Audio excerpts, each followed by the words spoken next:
In the heart of Seoul, where power and pride rule every name, a quiet woman hides a secret that could shatter one of Korea's most powerful families.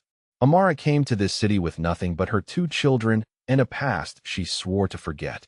But fate doesn't forget, especially when her children's eyes mirror the man who once vanished from her life. When love, betrayal, and truth collide under the glittering lights of Seoul, one secret will break through the silence, and nothing will ever be the same again. This isn't just a love story. It's a story about courage, dignity, and the price of truth in a world built on lies. If this story gripped your heart, don't stop here. Hit subscribe for more powerful stories of love, secrets, and redemption that will leave you breathless. Like this video if you believe truth always finds its way. And tell me in the comments, what would you do if love came back when the world told you it shouldn't? The early spring air in Seoul carried a quiet chill, the kind that brushed gently against the skin yet left a lingering ache. Inside the glittering streets of Gangnam, boutiques opened one by one, their glass doors reflecting the golden morning light. Among them stood Luna Luxe, a fashionable store filled with designer dresses, perfume, and polite smiles. Behind the counter, Amara adjusted the mannequins in the window display. She was an African woman in her late 20s with smooth brown skin, tired eyes, and a quiet strength that clung to her like perfume. Her co-workers whispered about her sometimes, the foreigner with 2 children and no husband. But Amara never argued. She smiled, bowed politely, and continued working, keeping her thoughts locked behind the calmness in her eyes. Outside the store, her children, Maya and Kai, waited near a small bench. They were 6, twins, though different as night and day. Maya was gentle, observant, with curious eyes that mirrored her mother's sadness. Kai was restless and loud, always full of questions. They were dressed in clean but faded clothes, their hair neatly done that morning by Amara herself before rushing to catch the first bus into the city. "Mommy, when can we eat?" Kai asked, pressing his face against the boutique's window. "When I'm done with work," Amara replied softly in English before switching to Korean, her accent thick but understandable. "Don't go far, okay?" The children nodded. Amara's heart tightened a little as she looked at them. So small, so hopeful, waiting patiently in a city that didn't always look kindly on outsiders. Around noon, the boutique was busy with wealthy customers. Perfume hung heavy in the air, and soft jazz music played from hidden speakers. That was when he walked in. Jaewon Lee, tall, broad-shouldered, dressed in a black suit that looked effortlessly expensive. His expression was calm, distant, like someone used to silence and control. Most people in Seoul knew the Lee Corporation, one of the richest families in South Korea. Few had ever met the quiet second son, known for his cold temper and mysterious disappearance years ago. Amara didn't know any of that. To her, he was just another customer. "Good afternoon," she greeted politely in Korean, bowing slightly. Jaewon glanced up and froze. Her voice, it was low, warm, almost musical. For a brief second, the memory of another night 6 years ago flashed in his mind. A rainstorm, a foreign woman with trembling hands, and a misunderstanding that had never left him. His chest tightened. It couldn't be. That woman was gone. "Afternoon," he replied curtly, clearing his throat. "I'm looking for a gift." Amara nodded, leading him through the displays. "For a lady," he hesitated, then gave a faint smile. "You could say that." As she showed him a silver necklace, Jaewon caught a small reflection in the mirror. 2 little faces pressed against the glass from outside. The boy waved. The girl smiled shyly. "Are those your children?" he asked, voice softening unexpectedly. Amara froze for a fraction of a second, then nodded. "Yes, they wait for me after school. They're twins." She smiled faintly, always together. Jaewon's gaze lingered on them, especially on the boy. Something about his eyes, that sharp yet innocent look, felt unsettlingly familiar. He brushed the thought aside, telling himself he was imagining things. Outside, Kai suddenly tripped and scraped his knee. He didn't cry, but looked around panicked. Before Amara could run out, Jaewon was already there, crouching down. "Hey," he said gently, pulling a white handkerchief from his pocket. "That's a brave little soldier. Let's clean it up." Maya stood close, clutching her brother's hand. "Are you a doctor?" she asked. He smiled slightly, the first real smile anyone had seen from him in months. "No, but I know how to fix small things. Amara ran over, flustered. I'm so sorry, sir. They shouldn't bother you. It's fine. His voice was calm, almost comforting. He's fine now. When Amara looked up at him, something deep inside her chest shifted. Confusion, déjà vu, a strange familiarity. She couldn't name, but she brushed it off. She'd met many people. This was just another kind stranger. Thank you, she said quietly. That evening, as the sky dimmed into streaks of pink and violet, Amara packed up the store. Her manager had gone home early, leaving her to lock up. She stepped outside, holding the children's hands, walking toward the bus stop. Jaiwan was across the street, watching from his car. He had told himself to leave, to forget her. But the more he tried, the louder the past whispered, the way she smiled, her accent, the way the children's eyes glowed under the streetlight. It was too much to be coincidence. He pulled out his phone and made a quiet call. Sungo, he said to his assistant, find out everything you can about a woman named Amara. Works at Luna Lux in Gangnam. She has 2 children. Understood, sir. Anything specific? He hesitated, just discreetly. I don't want her to know. The next morning, Amara woke up early in her tiny rooftop apartment. The walls were thin, the kitchen barely big enough for a stove and a sink, but it was home. Maya still slept beside her, small arms around a stuffed bunny. Kai coughed in his sleep, a deep, dry cough that made Amara's heart ache. She had taken him to the clinic before. The doctor said his condition could worsen without proper treatment, something involving his lungs. But the hospital bills were too high. Amara had been saving everyone she could, skipping meals just to keep the children fed. That morning, as she prepared breakfast, someone knocked on the door. It was a courier in a black suit. Delivery for Miss Amara, he said, handing her a sealed envelope. Inside was a medical voucher covering a full year of pediatric care at a private hospital in Gangnam. No sender name, just a note written in clean Korean handwriting from Maya and Kai. No strings attached. Amara's hands trembled. She looked around, as if expecting someone to appear in the hallway. Nothing, just silence. Mommy, what is it? Maya asked, rubbing her eyes. Amara smiled weakly and folded the paper. It's help from someone kind. But her heart raced with questions. Who would do such a thing? How did they know her children's names?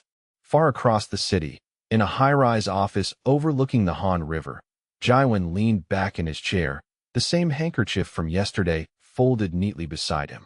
She really hasn't changed, he murmured to himself, still too proud to ask for help. He looked out the window, eyes dark with the weight of memory and guilt. 6 years ago, he'd lost someone in a way that never made sense.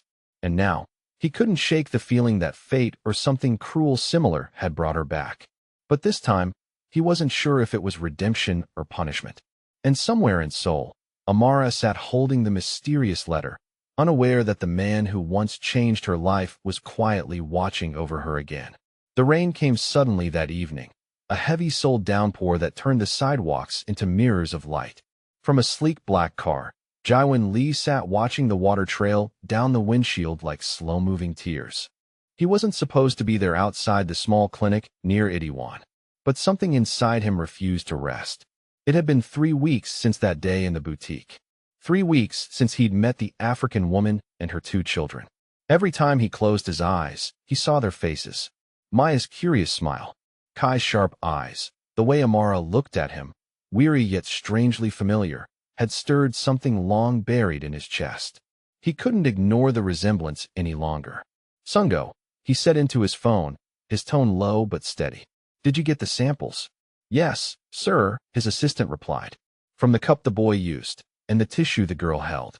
Also, a strand of hair from Miss Amara's jacket. I've already submitted them to the lab under a false name. Jaiwan closed his eyes and leaned back. Make sure it stays that way. No one in the family must know. The Lee family was one of the most respected names in South Korea.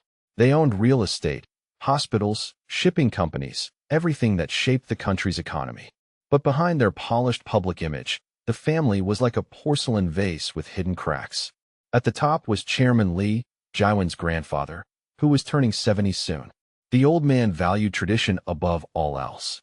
Family honor, alliances through marriage, and the purity of reputation. He had already arranged Jaiwan's engagement to Choi Yuna, the daughter of a major investor family. Yuna was beautiful and ambitious with a smile that never reached her eyes. To her, Jaiwan was less of a fiancé and more of a business investment, a stepping stone into one of the most powerful households in the country. The upcoming 70th birthday banquet would not only celebrate the patriarch's life, but also serve as the formal announcement of their engagement. The media, the elites, the political families, everyone would be there. And that was the problem. If the truth about Amara and the twins ever reached the public, it wouldn't just destroy Jaiwan's engagement. It could tear the Lee legacy apart. Meanwhile, Amara's life remained a quiet storm. She continued working at the boutique, smiling at customers who sometimes ignored her or whispered behind her back.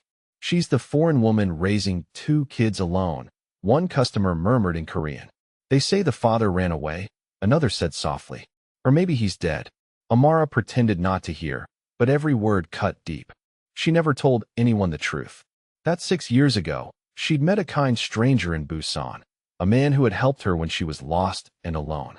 They'd shared a connection that felt unreal, one night of comfort that turned into silence. The next day, he had vanished. She never learned his name. When she discovered she was pregnant, she told herself she'd raised the children on her own. She had written to him once, but the letter came back unopened. And when she moved to Seoul, she tried to forget until the day she met Jaiwan, who looked and sounded too much like the man from her memories. 2 weeks later, the DNA results arrived. Sungo handed the sealed envelope to Jaiwan, who stared at it for several minutes before opening it. The paper trembled in his hands as he read the words. Probability of paternity 99. Kai Lee, biological son. Maya Lee, biological daughter. His breath caught. The world around him blurred. The truth hit him with the weight of 6 lost years. Those children had lived without him. Sungo spoke carefully. "Sir, what should we do?" Jaiwan folded the paper slowly, pressing it against his chest. "Nothing. Not yet." "But I said nothing." His tone was firm but heavy. "She doesn't know. And if I tell her now, it will only break her again. I have to be sure that she can trust me." He turned to the window, watching the city lights shimmer below. The responsibility, the guilt, the quiet fear, it all rushed in at once. He was a father, and she, the woman he had searched for in his dreams, was still within reach yet impossibly far. But secrets never stay buried for long. At the Lee family mansion, rumors began to swirl. One of Jaiwan's cousins, Jin Woo, had noticed his frequent absences and his quiet donations to a small hospital in Itaewon. Who was he helping there? Jin Woo asked one night, smirking. "He's been acting strange lately. Maybe our cold prince finally found a mistress."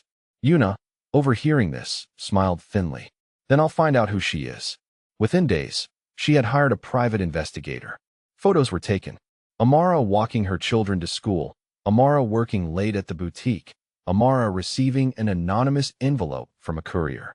When the investigator handed Yuna the report, she flipped through it with slow, deliberate fingers. Her smile froze when she saw Jaiwan's car parked outside the same boutique. "So, this is the woman," she said softly. "And those are her children." Her expression hardened. If she thinks she can take what's mine, she'll regret it. That weekend, Amara returned home to find her small apartment door slightly open. Panic rushed through her. She pushed inside. Everything looked untouched except for one thing. Her old photo album was missing. The one that contained the only picture she had from that night 6 years ago. She stood still, trembling as Maya tugged at her sleeve. "Mommy, what's wrong?" "Nothing," she whispered, though her voice cracked. "Mommy's just tired."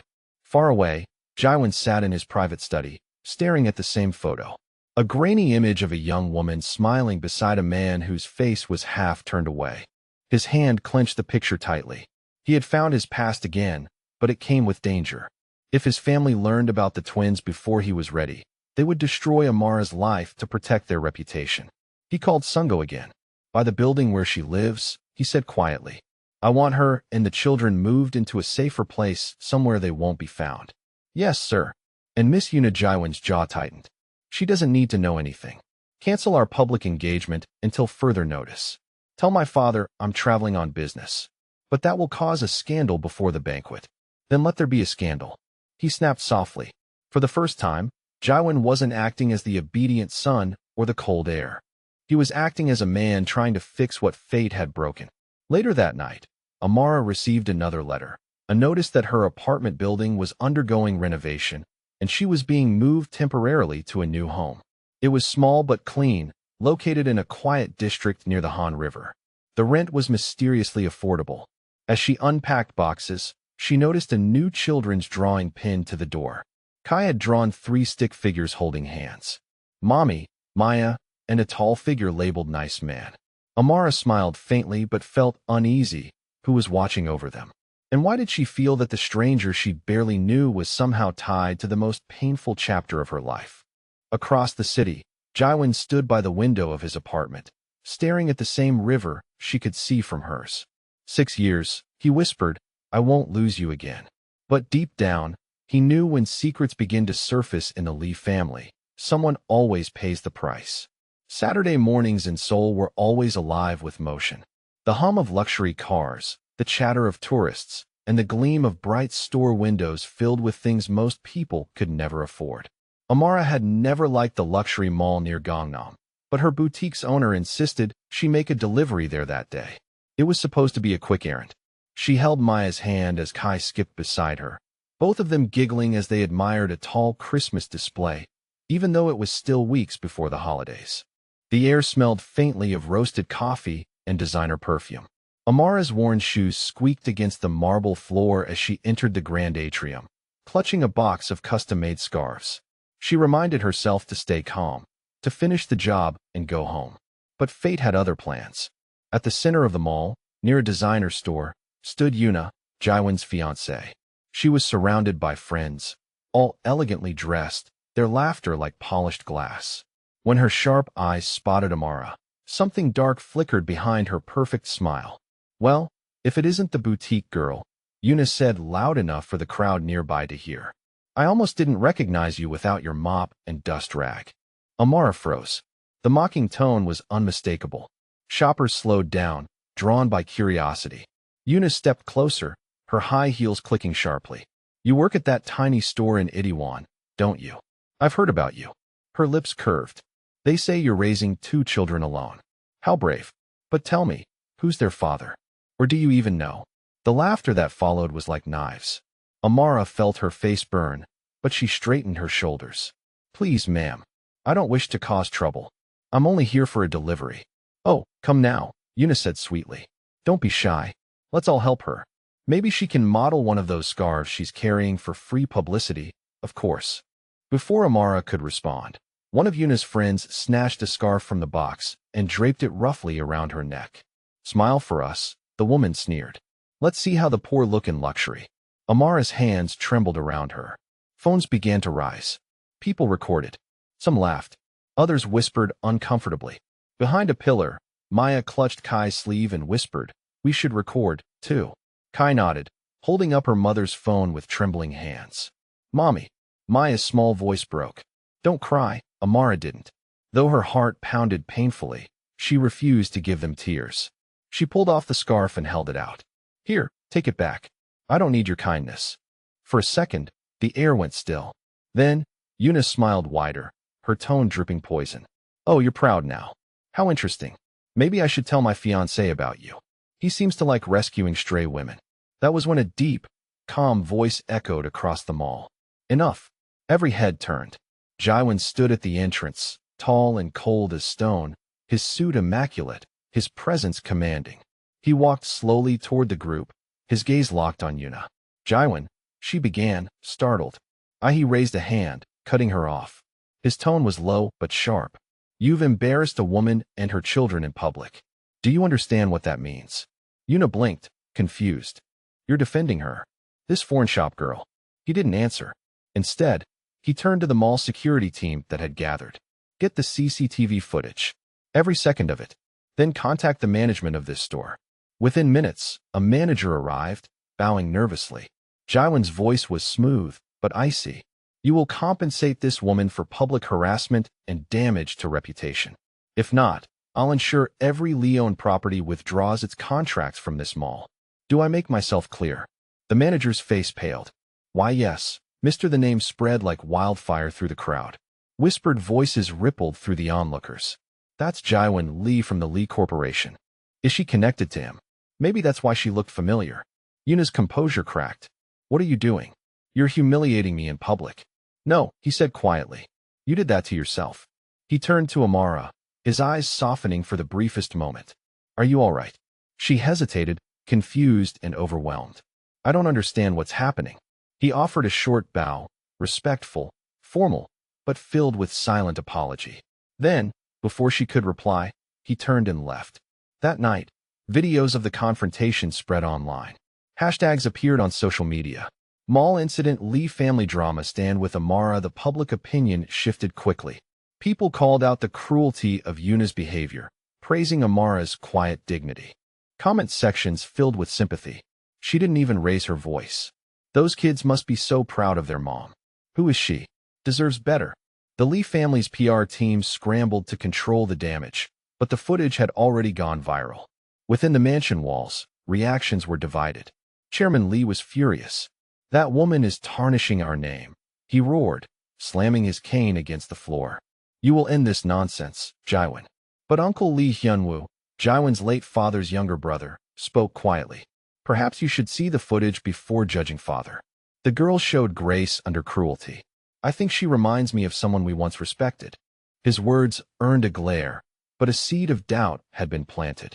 Meanwhile, Amara sat in her small living room, exhausted. Reporters had already visited the boutique. Some neighbors came to comfort her, others just to gossip. But there were bright spots in the darkness. Her store manager, Mrs. Cho, stood by her side, declaring to anyone who would listen, Amara is one of the kindest people I've ever employed. She doesn't deserve this treatment. Her elderly neighbor, Mr. Han, a retired journalist, promised to help her gather statements and documentation if the harassment continued. You have more allies than you think, he told her kindly. Even the clinic doctor who treated Maya's recurring cough offered to start a medical fund with donations from sympathetic residents. For the first time in a long while, Amara felt seen. Not as a foreigner, not as a rumor, but as a mother trying her best. Still, she couldn't shake the confusion. Why had Jaiwon defended her so fiercely? Why did the name Lee make her stomach twist with unease? At the Lee estate, Jaiwon stood in his office, staring at a photo of the twins on his phone. He had taken it secretly after the incident, Maya comforting her brother while Amara held her head high. Sungo entered quietly. Sir, the board wants a statement. The chairman demands you apologize publicly. I won't, Jaiwon said simply. You realize this will cost you your engagement, maybe your position. I don't care. He looked out at the city beyond the glass walls. I can't reveal the truth yet, Sungo. It would destroy too much too soon. But I can make sure they're safe. For now, that's enough. Should I continue the payments for the children's medical expenses? Yes, he replied, and increase them. Make it look like a corporate donation, not charity. They need treatment, especially the girl. He exhaled slowly. Someday, when the time is right, they'll know everything. But until then, they'll have to believe I'm just a stranger who happened to care. That night, Amara watched her children sleep peacefully for the first time in weeks. The city lights shimmered through the window, casting soft patterns on their faces. Somewhere out there, a powerful man was fighting silent battles for them. She didn't know why. She didn't know the truth. But deep inside, a small voice whispered that fate was circling back, bringing justice, healing, and danger all at once. And though she didn't yet understand her part in the storm, Amara decided she would not run again. She would stand. The Lee mansion shimmered like a palace that night. Every chandelier blazed with light. Every marble floor reflected the glow of gold and silk. Limousines lined the driveway, and camera flashes lit the air as Seoul's elite arrived. Politicians, CEOs, ambassadors, and family friends from 3 generations. Inside, a grand banner read, celebrating Chairman Lee's 70 years of legacy. Waiters in crisp uniforms moved swiftly among the guests, their trays filled with champagne and delicacies. The scent of lilies filled the air. Every detail spoke of wealth, tradition, and power. And yet, beneath the polished surface, tension throbbed like a silent drum. Because tonight was not just a birthday, it was a battlefield. Jaiwon stood near the entrance, perfectly dressed in a tailored black suit. To everyone else, he looked calm. The obedient grandson, heir to the Lee Corporation, ready to honor his family. But inside, he was a storm barely contained. He had made his choice. Tonight, he would no longer hide. His uncle Hyunwoo approached, slipping him a small nod of support. "They're waiting for you to say something," he murmured. "You know the chairman's plan, the engagement announcement, the press photos, all of it." "I know," Jaewon replied quietly. "But this time they'll hear the truth first." Hyunwoo gave a faint smile. "Then speak it bravely, nephew. The right words can wound or heal. Choose them well." At the far end of the hall, Amara stood awkwardly near a side table, dressed in a simple cream-colored dress borrowed from Mrs. Cho, her boutique manager. She hadn't wanted to come. She didn't even understand why the invitation had arrived. The card had been signed, delivered in a plain envelope. "For your children's future, come." Her heart had screamed, no, but Maya's medication costs had risen again, and the hospital required signatures only the Lee Corporation could provide. She told herself she was attending for her children, not for pride, not for revenge, not for curiosity. But as she stepped into that glittering hall full of curious eyes, whispers swept like fire. "Isn't that her? The woman from the mall video? What's she doing here?" Every whisper tightened the knot in her chest. The chairman, seated at the center of the grand table, raised his glass. "Tonight," he began, "we celebrate not only my life, but the continuation of our family's legacy. The Lee family has stood for honor and unity, and soon that legacy will expand through my grandson's marriage to Miss Choi Yuna." Applause rippled through the hall.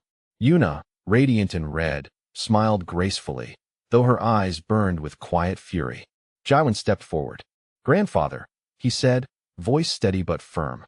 "Before we continue, there's something the family needs to hear." The hall quieted. The chairman frowned. "This is not the time, Jaewon." "With respect, sir," he said, "it's exactly the time." He turned to face the crowd. 6 years ago, I made a mistake. That cost me time I can never recover. I met someone, and from that moment, my life changed. I lost her before I even knew what she meant to me." A murmur ran through the guests. Yuna's voice sliced through the silence. "And who is this someone you're speaking of?" Jaewon met her gaze. "Her name is Amara." The room seemed to freeze.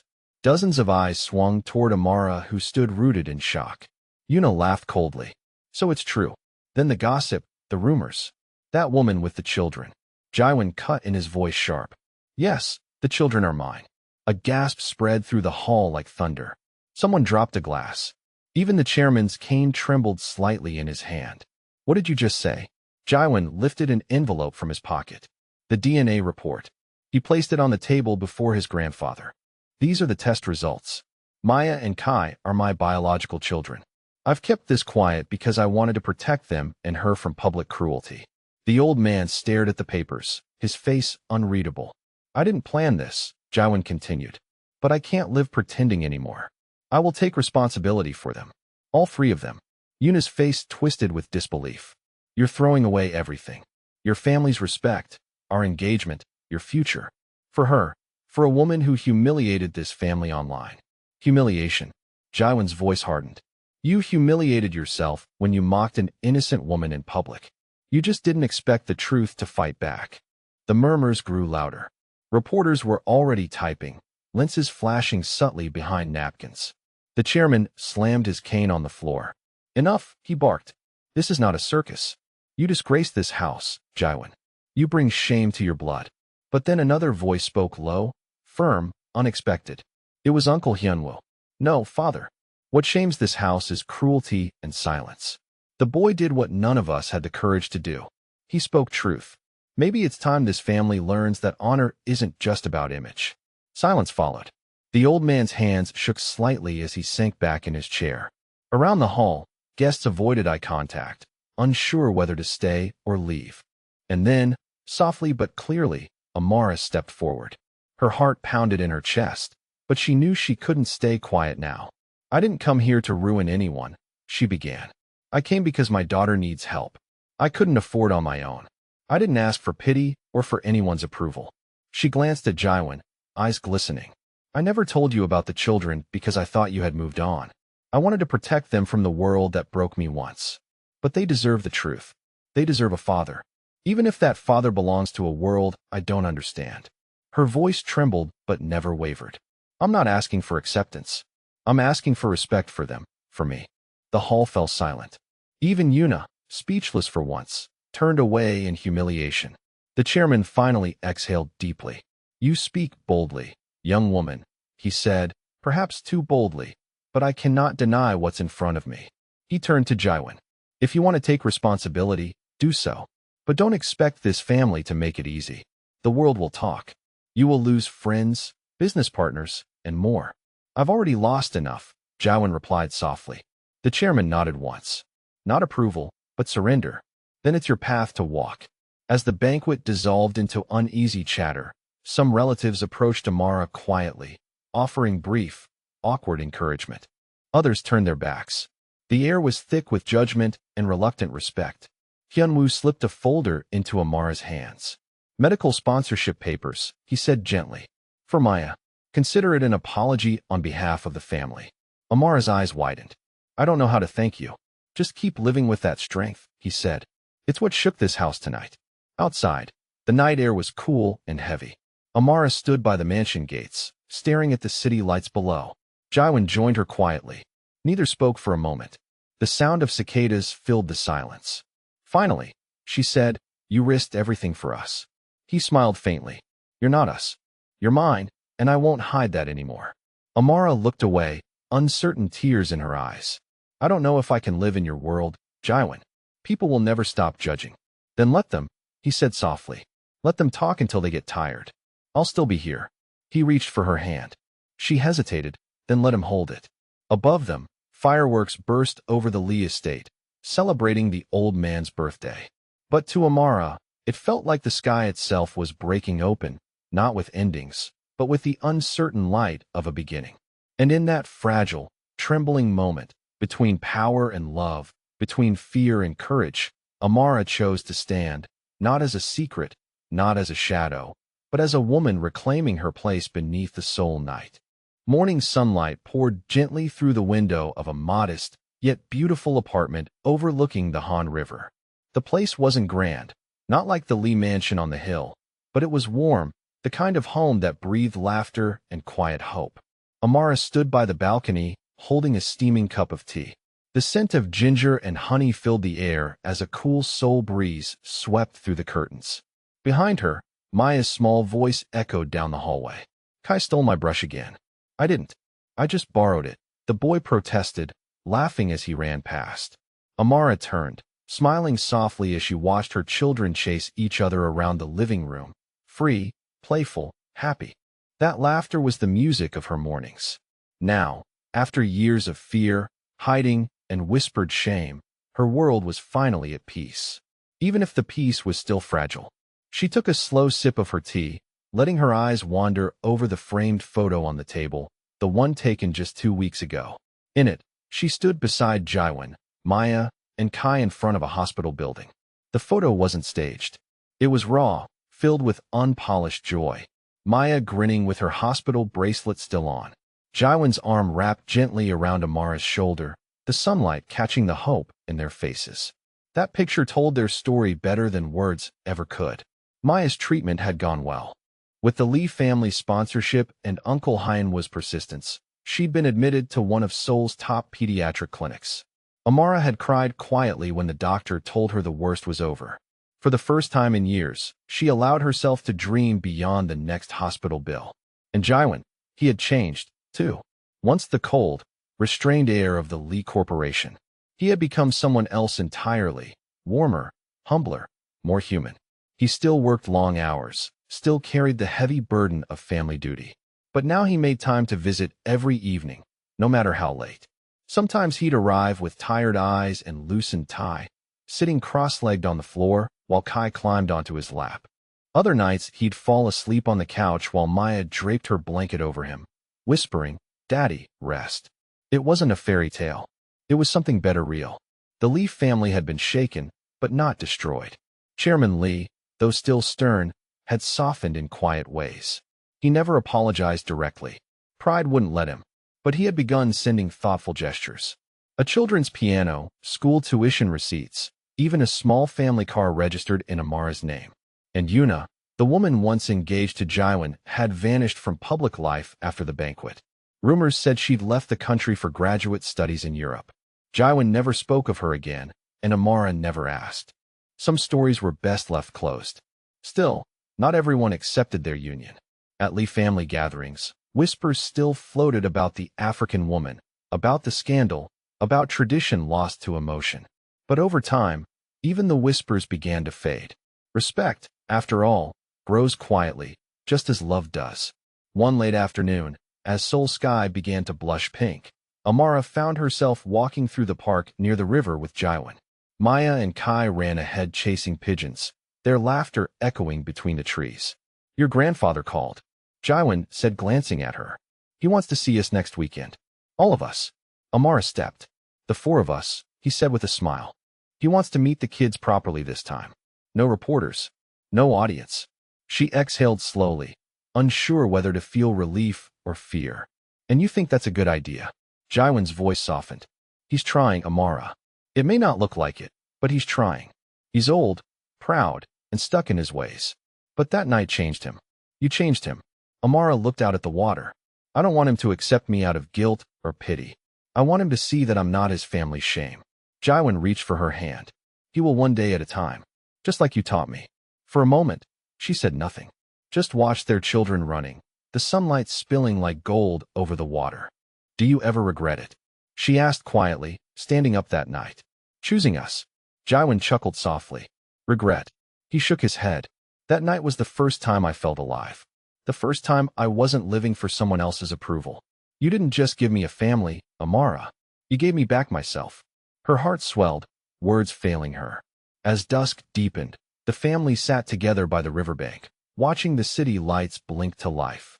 The sound of traffic faded beneath the hum of night cicadas. Maya leaned against Amara's shoulder.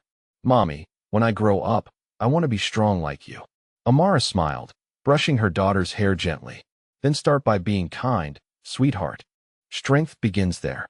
Kai piped up from Jaiwan's lap. "And I want to be rich like Daddy." Jaiwan laughed. "Then you'll have to work harder than Daddy ever did." Amara looked at them, her heart full, her eyes bright.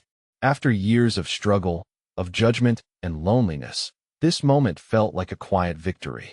Not loud, not dramatic, just right. Later that night, when the children were asleep, Jaiwan stood by the window looking out at the city lights. Amara joined him, wrapping her shawl around her shoulders. "What are you thinking about?" she asked. He smiled faintly about how strange life is.